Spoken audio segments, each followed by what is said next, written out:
Hey everyone, if you've done much shotgun training, then you know one of the limitations of the shotgun is its limited ammunition capacity. Most of us run side saddles, so we have 6 extra rounds readily available to reload with. The age-old question is, should those shells go on the side saddle brass up or brass down? That's what we're going to talk about today. Brass up or brass down? When I'm asked that question, I have to ask myself 2 questions. And they're the same questions I ask when it comes to any type of gun manipulation or running of the gun. The first question is, what is the fastest and most efficient method of doing it? I then have to balance that with the second question. Is there a reason not to do it?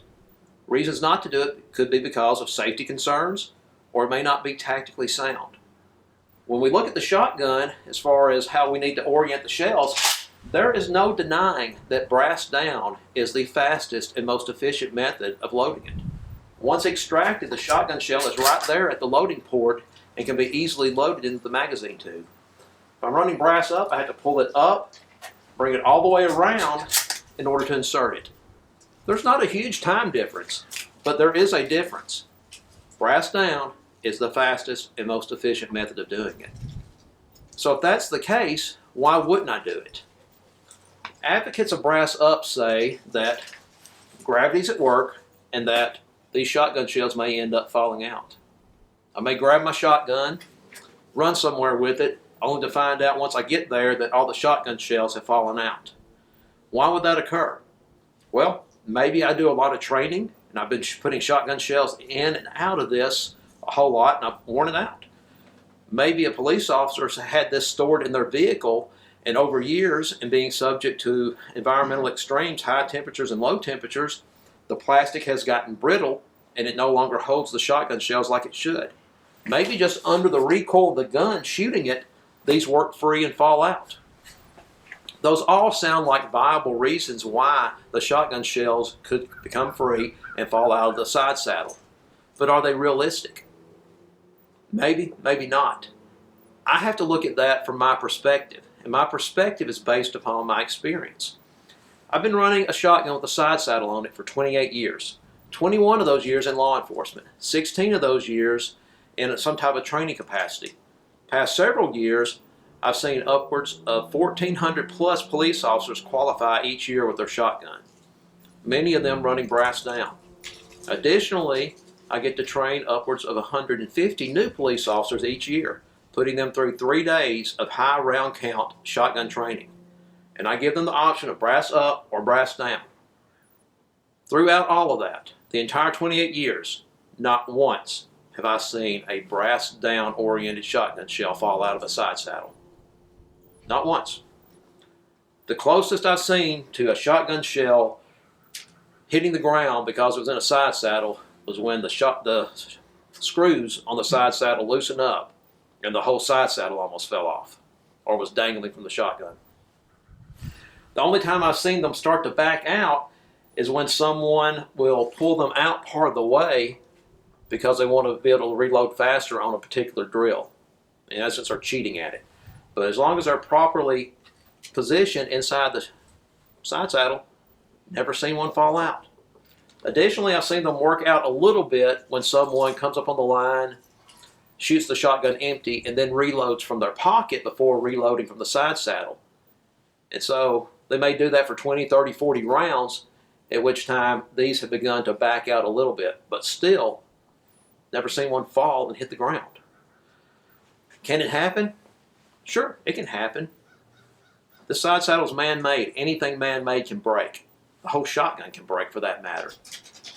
But based on my experience, what do? I run the shotgun with the shells oriented in a position that allows me to have the fastest and most efficient reload, and that is brass down.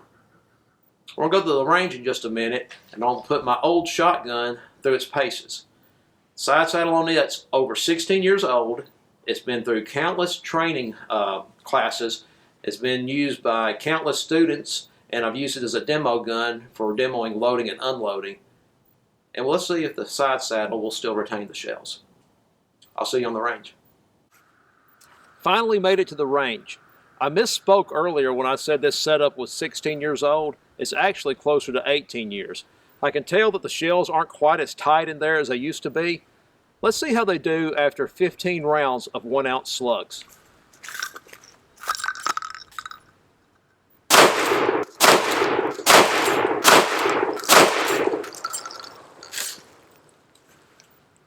No perceivable movement. Let's do 5 more.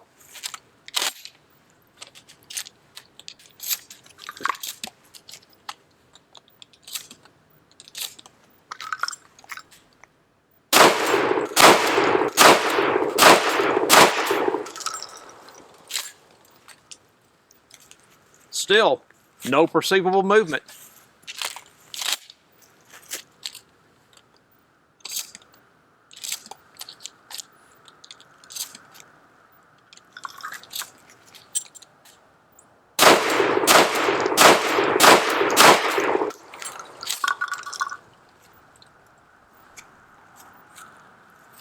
No movement of the 6 shells on the side saddle. Keep in mind, most people that deploy with the shotgun are going to be going out with what's in the gun and what's on the gun. So in the case of this shotgun, 5 in the tube, 6 on the side. So most folks are going to be reloading after 5 rounds.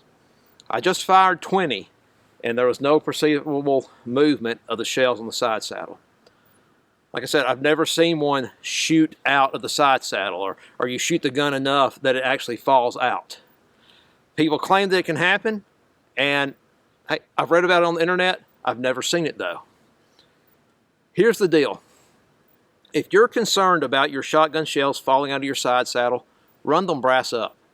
If, however, you want to be able to reload your shotgun in the fastest and most efficient manner possible, run them brass down. At the end of the day, it's your shotgun. It's going to be your gunfight, your potential shooting match, whatever the endeavor is that you're using the shotgun for. Whichever method you choose, though, be consistent with it and train until it becomes second nature. So choose one and go with it. Until next time, stay safe and take care.